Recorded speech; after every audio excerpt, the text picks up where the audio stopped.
Hello, Darren here, and in today's video I'm going to be sharing advice and 4 strategies to help you find freelance jobs in 7 days. Before we get into the video though, very quickly, down in the description I've left a link to my free email called The Hive. Every Sunday I curate content that I feel is going to help subscribers find remote work, so go and subscribe if that is something of interest to you. I have to be honest and start off this video by saying that if you don't put in the time or effort, you will not find freelance clients. People are not going to land on your doorstep and offer you work. You have to go out there and find it. The only time people are going to come to you is when you've got a good reputation and people are recommending you. I also have to say that you need to have the structure for your freelance business all sorted out before you start looking for clients. You need to know the services that you are going to offer, who your perfect clients are, and also what industry and niche are you focusing in.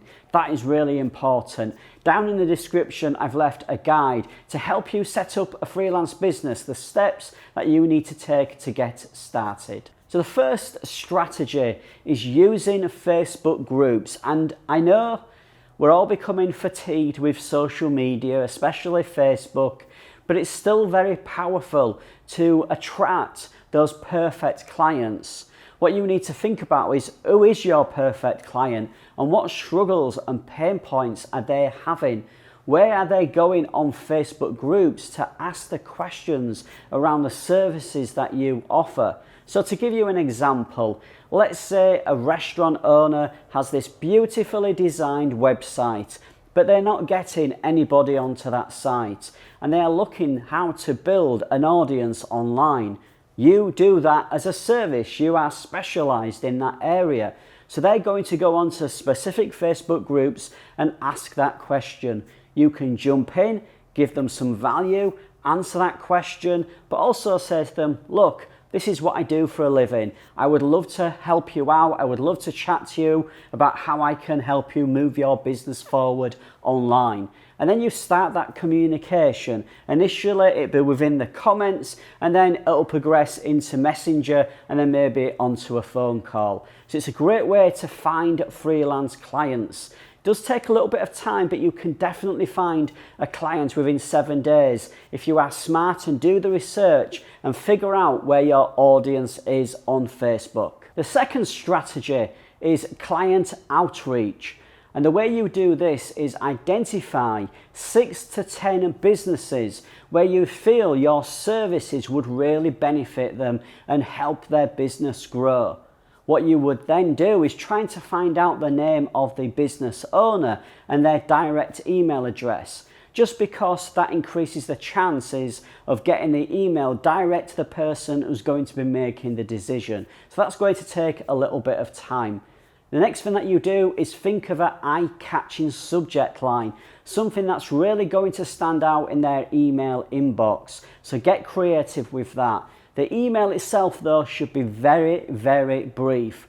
Bear in mind that most business owners do not have time to be reading paragraphs and paragraphs of text.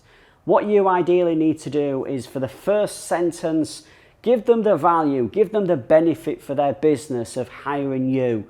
The second sentence should be a quick introduction about you and the services you offer. And the third sentence should be basically a call to action. Maybe sending them to a landing page which has a portfolio, which has testimonials and more information about the services that you provide.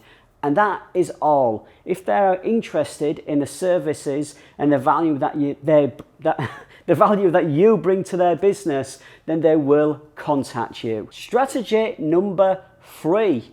That is asking for referrals. I feel a lot of freelancers neglect doing this task, and it's so important to create new clients.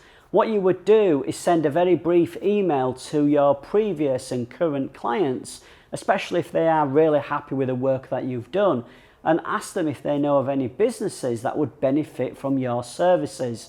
And yes, you will get new clients because of this. They will refer to people within their network, other businesses that they work with.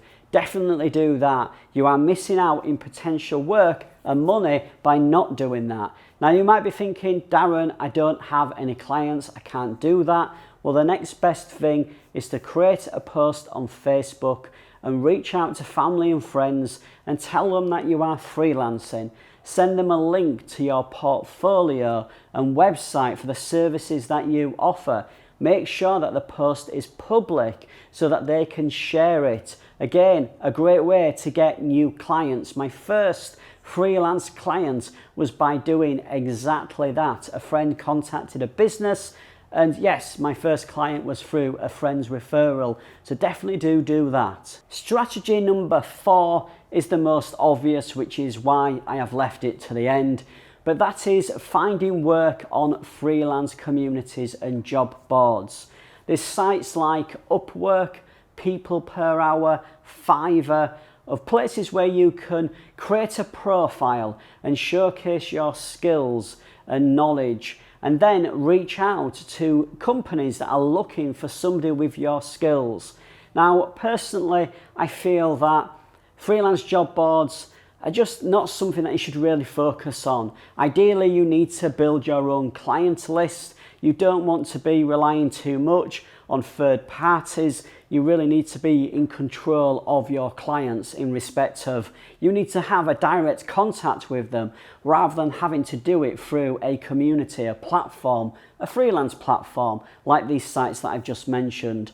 So yes, that is definitely a way of getting remote jobs. It's important that you have a strong profile and you put the time and effort into that to make sure that people can see the skills and knowledge that you have. Somewhere on the screen here, I have left a link to another video that I feel you should check out, and that is to help you get started as a freelancer. Even if you are already started freelancing, still have a watch because I'm sure you'll get some really good practical advice that you can implement in your business.